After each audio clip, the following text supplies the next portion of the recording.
This is a video about respirator maintenance and care requirements for any worker who wears a respirator.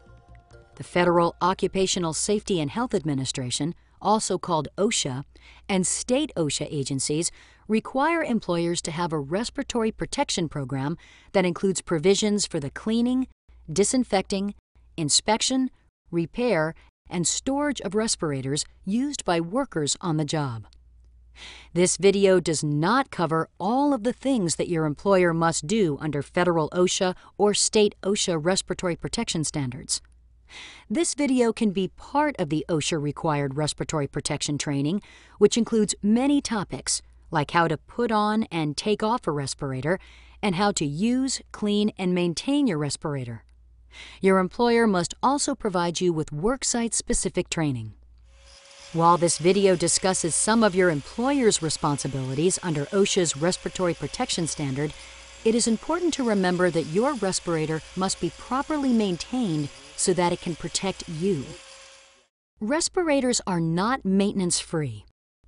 OSHA's respiratory protection standard requires your employer to have a respiratory protection program.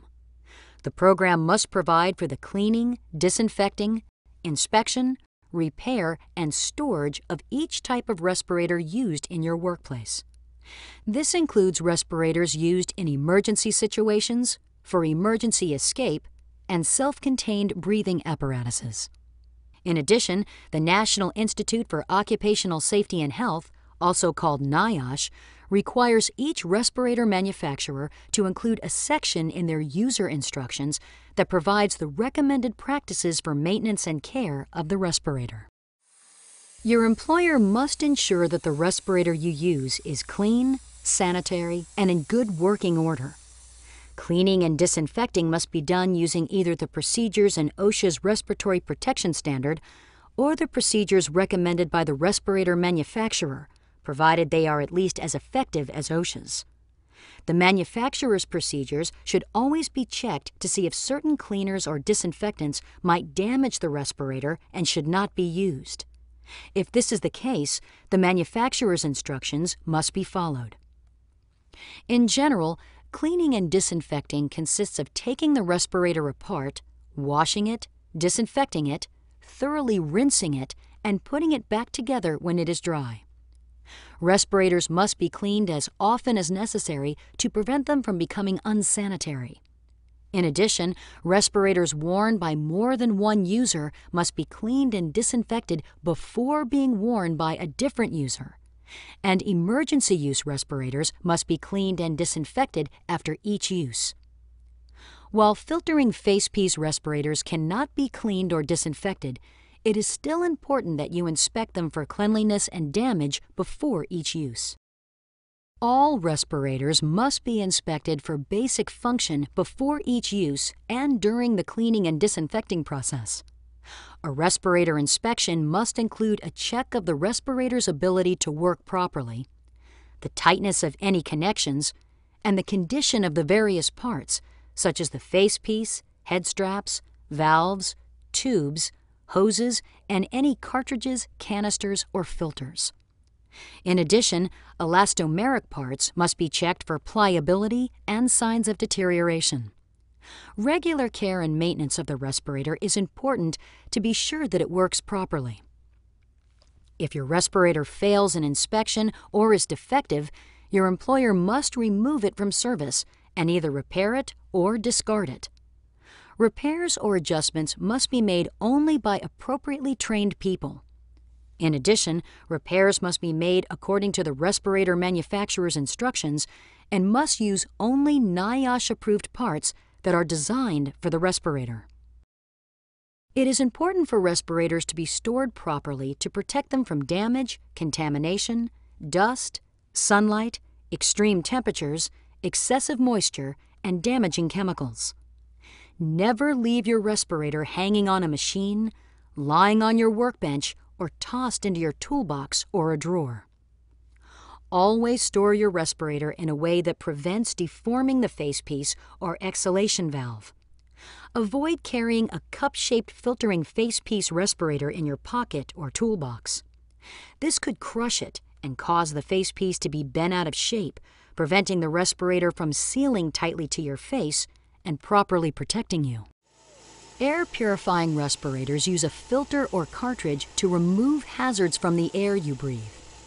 A properly functioning air purifying respirator can provide effective protection for as long as the filters or cartridges work correctly.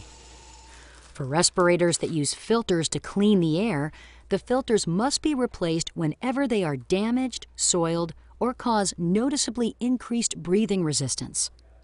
Before each use, the outside of the filter material must be inspected. If the filter material is physically damaged or soiled, the filter must be replaced, or in the case of a filtering facepiece respirator, the respirator must be discarded. Filtering facepiece respirators can be reused by the same worker, but only if the respirator is working properly, its shape remains unchanged, and the filter material is not physically damaged or soiled. Of course, there may be reasons for disposing of a filtering facepiece respirator that still appears to be functional. Your employer must identify the circumstances in which a filtering facepiece respirator will be considered to be contaminated, unsanitary, or otherwise not able to be reused, so that you can recognize when a new respirator is needed. Some gas and vapor hazards require the use of respirator cartridges or canisters containing materials that absorb or remove these hazards from the air. However, cartridges or canisters can only absorb a limited amount of hazardous gas or vapor. To ensure your protection, they must be replaced before they reach this limit. If you use a respirator for protection against gases and vapors, your employer must determine a schedule for replacing worn-out cartridges or canisters. This is known as a change-out schedule. Your employer is responsible for providing this information to you, so you know when a cartridge or canister must be changed. Remember, never rely on your ability to smell a contaminant as the sole basis for determining when your cartridge or canister must be changed. If you do smell a contaminant while wearing your respirator, leave the area and notify your supervisor immediately. This video has provided you with a brief overview of OSHA's respirator maintenance and care requirements. There are many other things that you must know and do before you can safely use a respirator in a hazardous work environment. While this video may be a part of your respiratory protection training, your employer must also provide you with additional training on respirators, including worksite-specific training. Remember, if you don't know if a respirator is needed for the task you will be doing, or if you are unsure about how to properly use a respirator or which filter or cartridge to use, talk to your supervisor before entering the hazardous area. For more information about respirator use in your workplace, refer to these OSHA and NIOSH websites. You will find OSHA's Respiratory Protection Standard, additional respirator training videos, and other guidance material to help you work safely.